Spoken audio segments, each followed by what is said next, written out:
everyone. Good evening, and welcome to another PCOS Girl live series, part of PCOS Awareness Month. We have a wonderful, wonderful special guest this evening. Lisa Rosenthal from Illume Fertility will be joining us momentarily, so just hang in there. And if you have any questions that you may have had prior to this live, just pop them in the comments below, and Lisa and I will try to answer some of these questions during the live.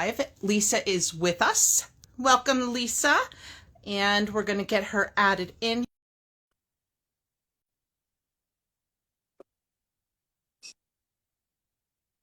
Okay.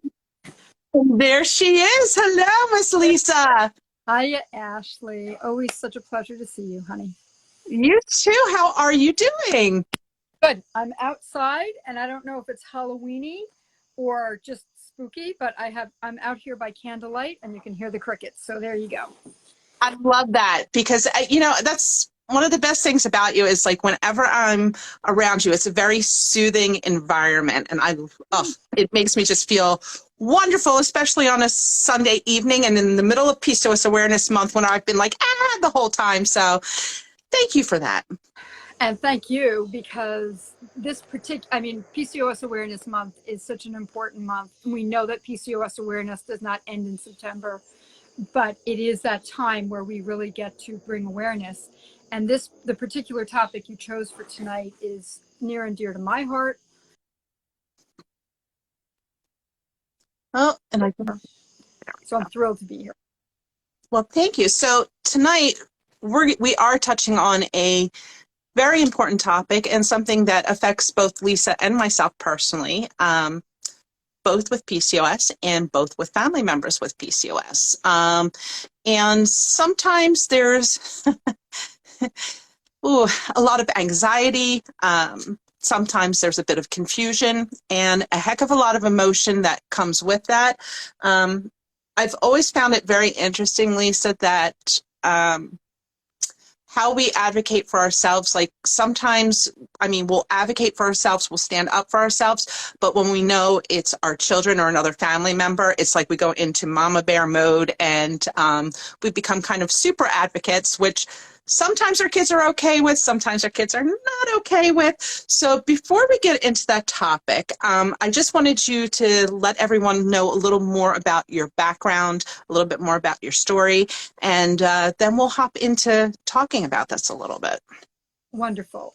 Thank you, Ashley. So I started out with my own infertility journey over 35 years ago and went through 6.5 years of trying to get pregnant and couldn't figure out what the reasons were unexplained. I had PCOS symptoms, but not enough of the criteria, although now it would have been, yes, PCOS, absolutely PCOS. Treatment would have been the same anyway. Hi, Kendra. Hi, Rosie. So, but it changed my entire life, Ashley. It changed, I don't know where I would be in my life if it hadn't been for the infertility.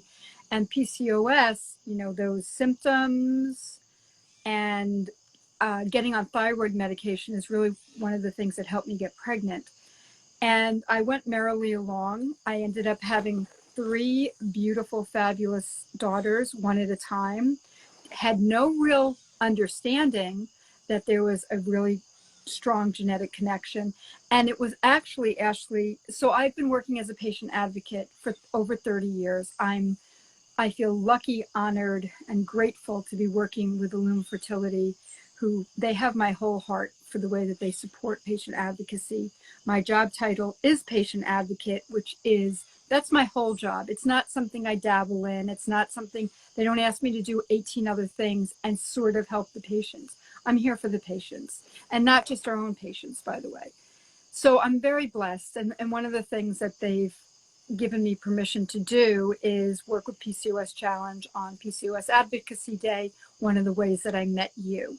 But I think an interesting part of my story, which makes me look a little dumb, Ashley, is— No, never. Yes, it does a little bit. I didn't get diagnosed, like a real diagnosis with PCOS, until I was in my early 50s, when it bloomed. That's when it bloomed. The first blooming of my PCOS was the infertility. And then after that, things sort of righted themselves. You know, I had my daughters. I got my period regularly for the first time ever after I had my children. I had no particular troublesome symptoms of PCOS until I hit my 50s. And then it just bloomed again. And I finally went to our PCOS specialist, and she said, yeah, you know, that's what this is. Started with a medical endocrinologist and started there. And let me let that be the answer to your question so you can go on. No, it's fine. I could listen to you talk all night because you put things so eloquently. But yeah, let's break this down a little bit. So PCOS, when we're talking about ourselves or as the parent, first and foremost, most patients who have PCOS find out that they have PCOS when they're trying to get pregnant, because one of the glaring symptoms of PCOS are irregular periods or no ovulation, which is called anovulation. So you do get people that get diagnosed at that period of time. However, there are some that they just chalk it up to being infertility, and you don't know until later on in life that what is really actually happening. Now, I was fortunate that when I was trying to conceive, I saw like my sixth doctor in like 5 years that finally figured it out and opened up a book and said, this is what I think you have. And then it was the 4 letters PCOS, and the rest is history. And here I am 23 years later, still advocating. So what happens though is PCOS changes through the lifespan. And a lot of times we get caught in this box because a lot of the websites, a lot of the medical literature refers to PCOS as a syndrome of reproductive age women. So typically we're looking at women between the age of 15 to 44 as PCOS. But what my question is, and what a lot of people don't answer, is what happens to PCOS? Where does it go when, after the reproductive years? It doesn't go anywhere. It is a lifelong condition. And I know for me personally as well, Lisa, like the symptoms when I was younger, they were up and down like a Richter scale. And I had moments where I was doing fine and nothing bothered me, and other moments where, I'd start gaining a little weight or seeing acne. But now that I'm in my 50s, things have really ramped up quite a bit with the PCOS, and the metabolic symptoms of the syndrome have pretty much taken over my life at this point. I feel so we're going to get back into it. I'm sorry, Lisa, what was that again? I feel for you about that, my friend. I can relate. I know you can. So I just wanted people to kind of understand the connection. And I pulled out some facts because I thought they were kind of important. Daughters who wind up having PCOS, or daughters of women that have PCOS, are nearly 8 times as likely to have PCOS if their mothers have had it. And there have been statistics that say up to 50% of children who have mothers who have PCOS wind up having PCOS. Now, here's the interesting thing. Guys can have a lot of the same things that the women have, but without the reproductive issues. So you can also have sons that have insulin resistance or predisposition for diabetes or for early hair loss. So those are some things that can also be passed along. And additionally, it doesn't necessarily have to just come from the mother. It can come from the father as well.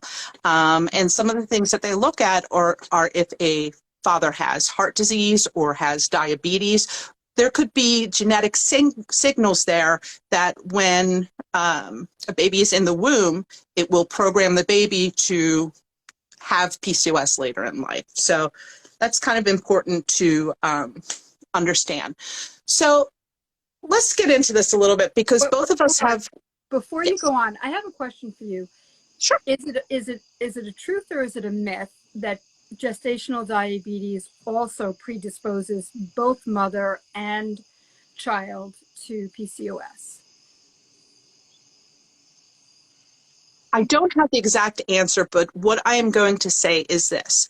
I know that with gestational diabetes, often it can put the baby at risk for diabetes. Mm-hmm. And sometimes after a baby is born, gestational diabetes does not go away and does continue as diabetes. Now, with that said, PCOS is a precursor to diabetes. And one of the things that both PCOS and diabetes share is insulin resistance. So technically, yes, you could have PCOS after that if you have the insulin resistance. But we have to keep in mind for PCOS diagnosis, you need 2 of 3 things, which is criteria from the NIH, which is irregular periods, androgen excess, and cystic ovaries. Insulin resistance is not included in that diagnostic criteria, so we can't base it on just that. But if people are experiencing 2 of those 3 other symptoms and have insulin resistance, then I would say talk to a doctor to see whether or not it could in fact be PCOS. Thank you. I So, appreciate that. I know that a lot of women, a lot of people when they get pregnant do ask that question, especially when they come up with gestational diabetes. And it does appear from the research that there is a link, unfortunately. But it also is good to hear that it is not a direct link and that it doesn't absolutely mean that. So maybe some folks who are pregnant will take some comfort in that. So, yes. So, but if we're talking about starting in the womb, women who do get pregnant with PCOS, there are risks that come along with it. A lot of women with PCOS are considered a high-risk pregnancy because our androgens, our insulin, our inflammation, they're higher risks for preeclampsia, for the gestational diabetes, like Lisa mentioned, for early, for early birth, for low birth weight. There are a bunch of different things that can occur. So it's always really important when you're trying to conceive to have a health check, to have your hormones checked, and to establish a baseline, and also to work with somebody to make sure before you get pregnant that you are going to have the healthiest pregnancy possible, because the outcomes on the other side will and do matter. So that's really important to keep in mind. So let's talk a little bit about this. Both of us have children who have PCOS. So I'm curious, when did you, now that you know about PCOS, when do you think you may have started noticing that something may have been different with your daughters? well, what was interesting was when my oldest daughter got her period, first of all, it was a little early, but okay. But when she started getting her period regularly, nobody in my family or friends could understand why I was so excited about that. Because to me, it was like, oh, maybe she's going to get away with it and not have PCOS. Unfortunately, that wasn't true, although that was not one of the symptoms and not one of the criteria that she met for PCOS. You know, that particular person, that particular daughter, gained weight easily doing the same things everybody else was doing, gained weight easily, exercising the same way. The thing that I think really pushed it for me was I feel like I didn't eat anything after I had watched her eat something. And this is not about greed. This is not about self-will. This is not even about self-awareness. My understanding it is your brain says, oh, you haven't eaten anything. And so there's that piece of it because of the severe insulin resistance that it turned out she had. So I was pretty alert by the time she was 12 years old that there would be and could be problems. She also, you know, the word cyst, I don't need to tell you, is really a misnomer.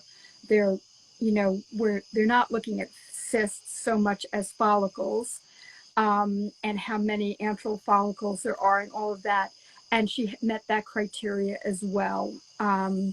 So we were trying to keep, and we were trying to help her very early, but like most teenagers, really didn't want to be different than other people, her friends. And it was very, very challenging, even though we had a close relationship. And going into a part of the question that you haven't asked yet is, you know, how as a mother do you support a teenager who wants to be independent, and keeping those conversations open while knowing certain things that they don't know and can't, and are only in the beginning of understanding. So those were the things that set me off, is that she gained weight easily, even though exercising, even though dancing, even though not eating in a way that really should have caused weight gain. And then, she actually had to be checked because she had pain, and she actually had a cyst that ruptured. And that's when we saw all of the rest of it. And she's been struggling mightily ever since. Now, I can completely relate. My daughter was diagnosed with PCOS at age 16, but from the time that she started her menstrual cycle, it was irregular. She had like one menstrual cycle, and we're like, yay, she had her menstrual cycle, and then it just disappeared. It was gone out the door. And it was at that moment I just kind of got this chill, and I'm like, excuse my language, oh shit, I think my daughter might have PCOS. And there were other signs. She had problems with acne. She had some problems with some hirsutism. But the issue is when a teenager presents with symptoms of PCOS, they are often overlooked or misdiagnosed or undiagnosed because it's chalked up to it coming of age, being part of puberty. So once a doctor thinks a patient may have PCOS, they often will wait maybe 2 to 3 years before they actually test for PCOS. There's just not really good diagnostic criteria out there, and that leaves a lot of parents confused, helpless. You don't know where to turn. And with Hannah, I took her to OBGYNs, I took her to general practitioners, and I think it was more frustrating for me for her because I had already been through that process. And when you're a parent, you want better for your kids. You don't want them to go through the same things that you went through. And it was desperation because I had to go through this whole process. I felt like I was reliving my own story with that. I mean, I don't know if you had a similar experience. With Rosie, with my oldest daughter, sorry, honey, I do have her permission to share the story. With Rosie, I was able to take her to the PCOS specialist at Illum Fertility. And she sent us on to one of the best medical endocrinologists in the area. And Ashley, I kid you not, I sat in that appointment with her. I think she was 18 at that, just about 18, not quite 18 yet, about to go to college. I sat in the office, and one of the best medical endocrinologists in the area said to her, "Well, come back when you have diabetes." Okay. Yeah. I So I you I want to could. swear? Now's a good time to swear. I wouldn't have even, I'm not sure I would have even believed the story had I literally not been sitting there as an employee of Illum Fertility, and he knew it. This was the best advice that he was able to give her. It is extremely frustrating. I have 2 other daughters, and I have to say, I've said I'm a little dumb. I'm very bright in a lot of ways, but I have to tell you, my youngest daughter, who really, she had some issues with acne, but we did write it off because of lack of other issues or symptoms. We wrote it off to being a teenager. All of a sudden, I always say it blooms, although blooming is usually a beautiful word, and so I'm not sure we want to use that word. But all of a sudden, she gained 40 pounds in 3 months. And I didn't even think about it. And then she finally looked at me, and she said to me at the ripe old age, I think of 19 or 20, she said, "Could this be PCOS?" And I thought, it's good when your children are smarter than you are, because of course it could be, and of course it was. And one of the things, I'm going to go back to what you said about reproductive age because it infuriates me. I have a daughter who has rheumatoid arthritis. Okay. I have a daughter who has high enough cholesterol and heart disease issues. I have a daughter who, all of all of the other things that come into having nothing to do with infertility and nothing to do with reproduction, but cause tremendous problems in their lives. I mean, I just can't quite even imagine what it's like to be 26 with RA. and having so much pain that turning the key in your car can be hard because of the pain in your wrist, or having to, go on medications because nothing else is controlling it, or being asked the question, are you a heavy drinker because of fatty liver disease? And my daughter's swearing she doesn't drink, and the doctor's not believing her because if you looked at her liver results, it looks like a drinker. Kid doesn't drink. So these kind of problems, are you kidding? It's been so frustrating, and trying to negotiate helping and support them because they're such bright adults. They happen to be young adults, but they're bright adults. Supporting their paths. What's the right thing for them? Is it medication? Is it a different kind of path? Is it surgery? Is it seeing a different kind of doctor? It's incredibly painful as a mom, incredibly frustrating, painful. And I will say there's also, in terms of self-awareness, there's guilt. I feel terrible. I feel terrible. I pass this on to them. Yep. I know, Lisa. I there's not a day that goes by that, when I see my daughter struggling, that I'm not literally crying because I feel so lost and so guilty about everything that's happened. But one thing two things actually. One thing I think that's helped with that is, first of all, I include her in, or I shouldn't say I include her because she's 21 years old now, but we include each other in our care because we're both going through the same thing. So I think that's really important when you're in a family unit and you're both dealing with the same thing and you need that support and you need that help to get through some of this, that you work as a team. You realize that each of you are individuals, but together that individuality can become so powerful when you work together. So I think you need to include each other in the care. We have to be mindful that our children do have their own voices and, like you said, their own paths. So what may have worked for us may not work for them, may not be the best option for them. So you have to kind of be open to that, and you have to be a supporter and a guide, and be very careful that you're not, even girls when they're as young as 16, and I always did this with my daughter, I always included her in the consultations, in the decisions, because ultimately it's her body. And I know not everybody agrees with that, but I am a big advocate of, you have to ensure that the person who is being treated, that it is about that person and not about you or your desires. It's their body and it's their life. My have picked very different things. And you can't talk to a 16-year-old about these things and be involved in their care if you haven't been involved all the way through, right? I mean, one of the things that I absolutely learned, that my oldest daughter taught me so kindly, compassionately, and patiently, was that if I wanted to go to her doctor's appointments with her, I really came as an observer. And she would always ask me at the end, do you have any questions, Mom? Is there anything else you want to know? And that was the kind of respect that she deserved, that she wanted, and that she knew she needed. And that's how I was able to attend doctor's appointments with her. And I do to this day attend the doctor's appointments to her. I am her support. We are each other's support and confidants. But that starts from the minute that baby is born, about being respectful of a child, then a young adult, and then an adult. And I think that,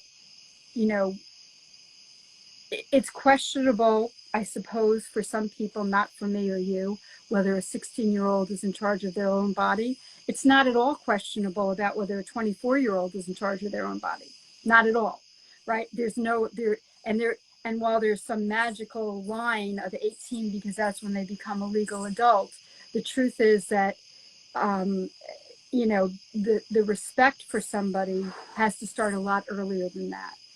And I have found that I've learned about supplements from my children. They did not learn about it from me. I have learned about some of the PCOS experts and influencers from them.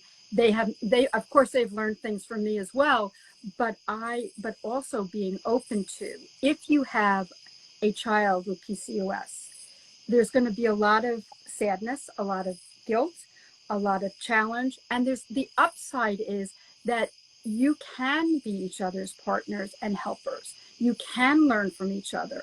And I'm telling you, I mean, I've gotten certain things from my daughters that I did not know about, and that was so helpful to learn. So I agree with you very much that this is a two-way partnership, and it has to be. It does. And one thing that I can definitely thank Hannah for is she's made me a better mom, a stronger advocate, and more informed, just like you were saying with your daughters. You know,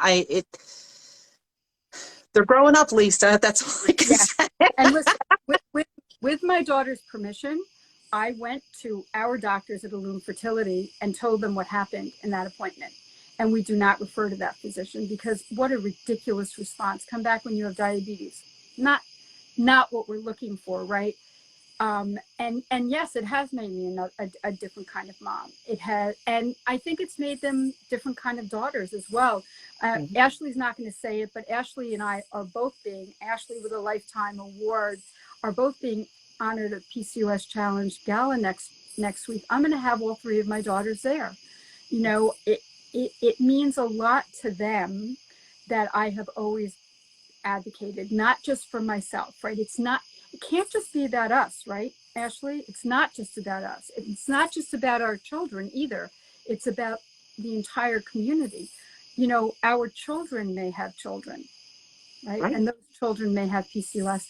And I don't want them to hear the same old, watch my language, crap that we have heard, that there's only this medication that can be prescribed to cover, that there's only this kind of this.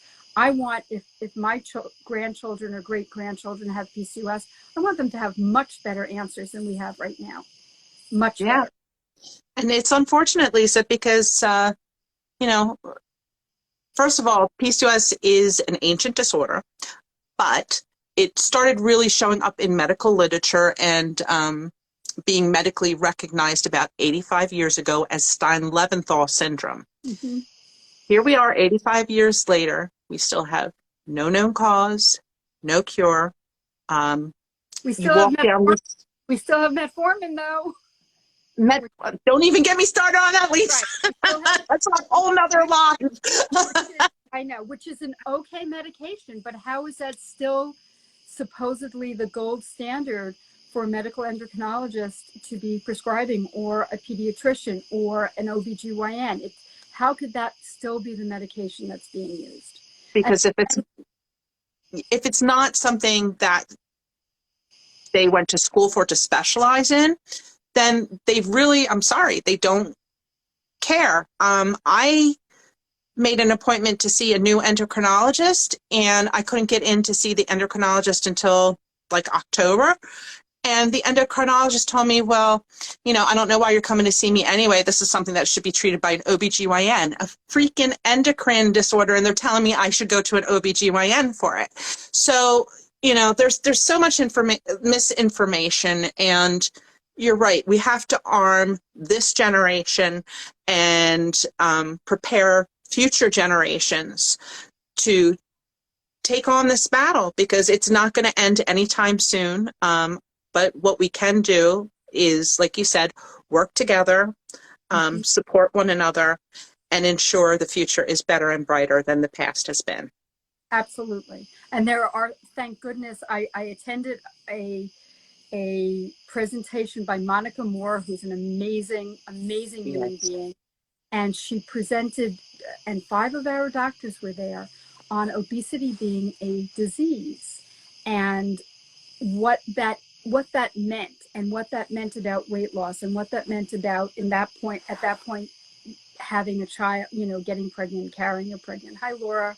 And it was such a relief to see these 5 doctors intently listening, and then having a conversation about, okay, so what else can we do? Because then, in terms of reproductive age, a reproductive endocrinologist sees a patient who wants to get pregnant. They send them out to the medical endocrinologist. It takes them 4 months to see the med end, and then half of the answers aren't appropriate.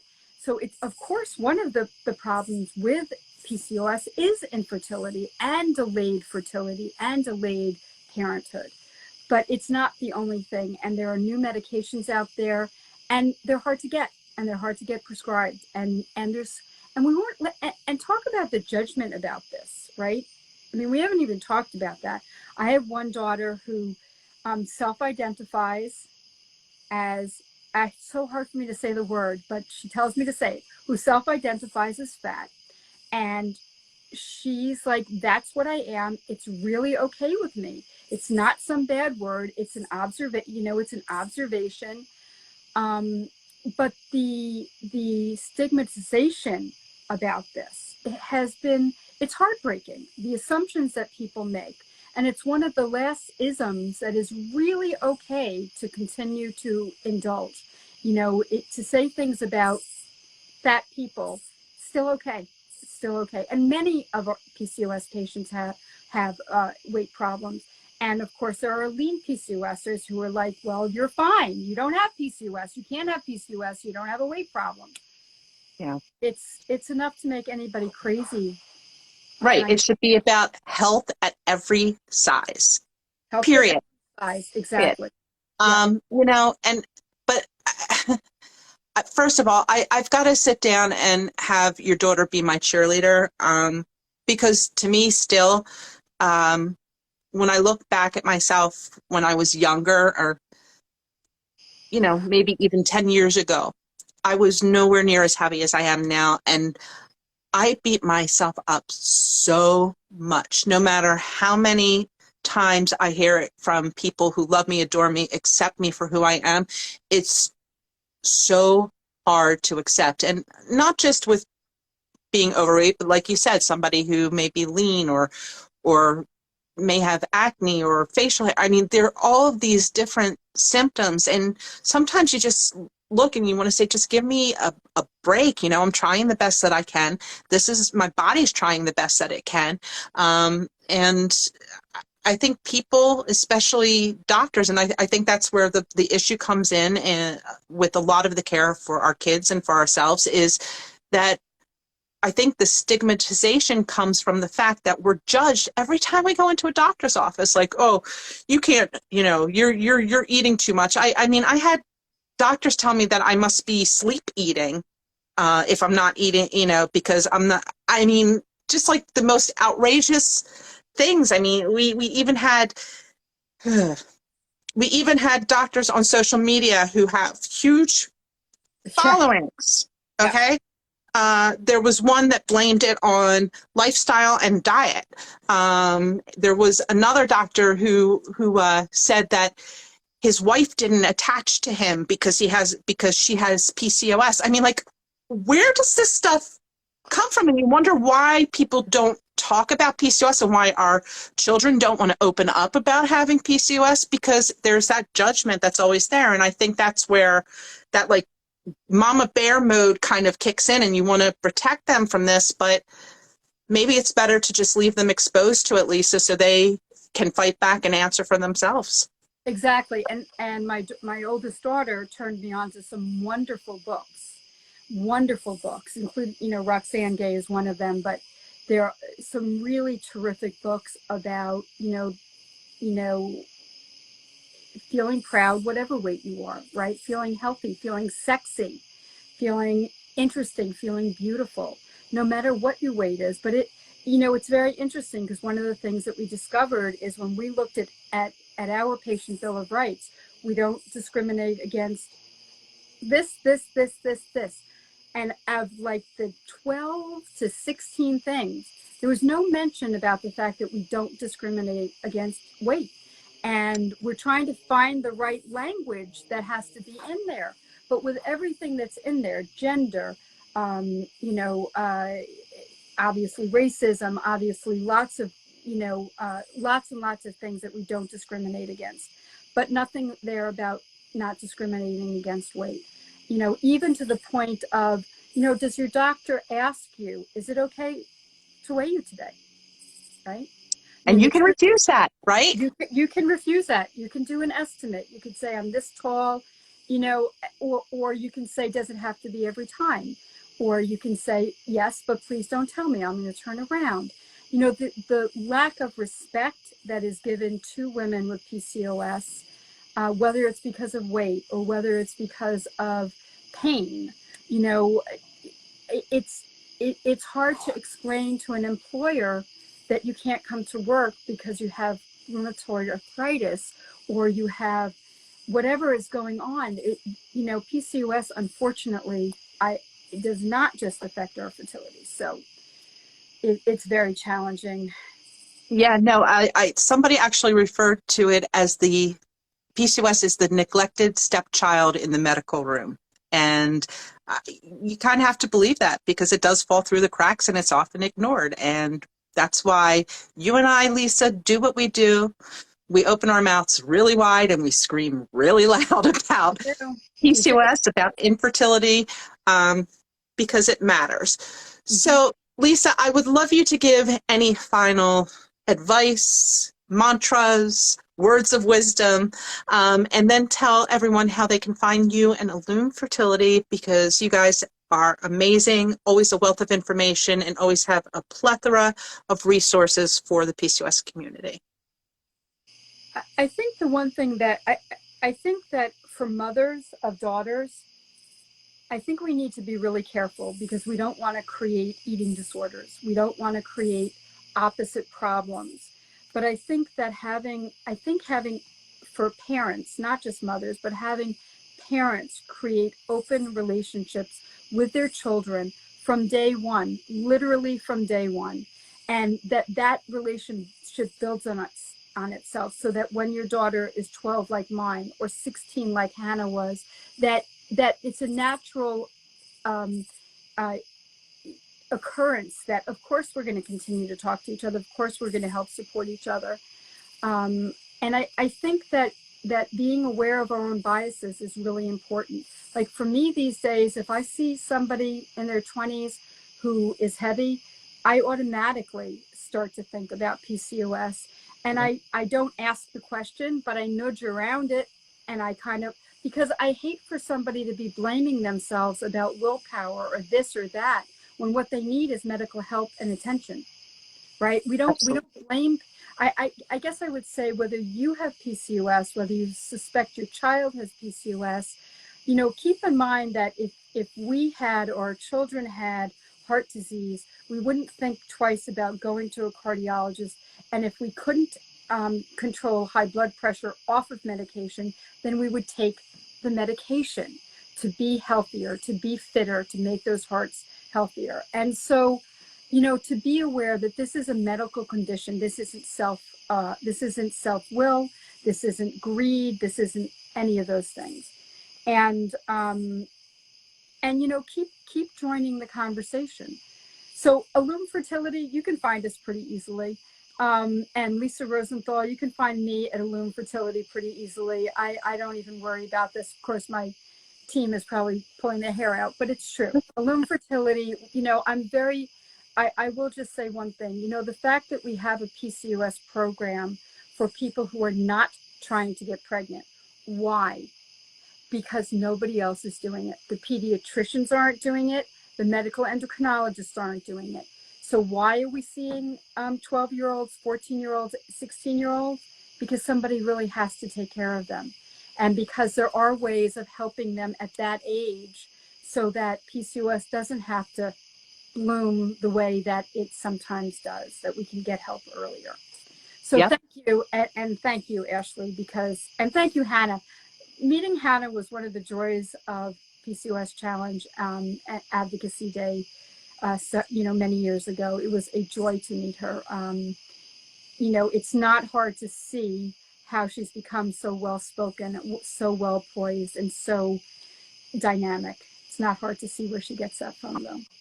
Thank you, Lisa. And something, I am so looking forward to meeting your girls this week. It's been a long time coming. So, we talk about family and everything. I feel like you are an extended part of my family, and therefore your girls are an extended part of my family. And just looking to looking forward to getting together with family. So, and the next generation picking up the torch. the Yep. next generation picking up the torch. Mm-hmm. Everyone, thank you for tuning in with me and Lisa tonight. Lisa, thank you for always just having a truthful, open, heartfelt conversation with me. I love you to pieces. I thank you for spending Sunday evening with me. Everyone, tune in again tomorrow. I will be starting up with another Instagram Live. I will be posting about that later. And this Instagram Live will be on my feed. So for anyone who's missed it or anyone you want to refer to it, please tell them to look it up on the PCOS Girl feed. And that's it, guys. Thank you, Lisa, so much. Thank you, Love Ashley. you. A pleasure. And I will see you on Friday. Yes. Good night, everyone. Good night, everyone.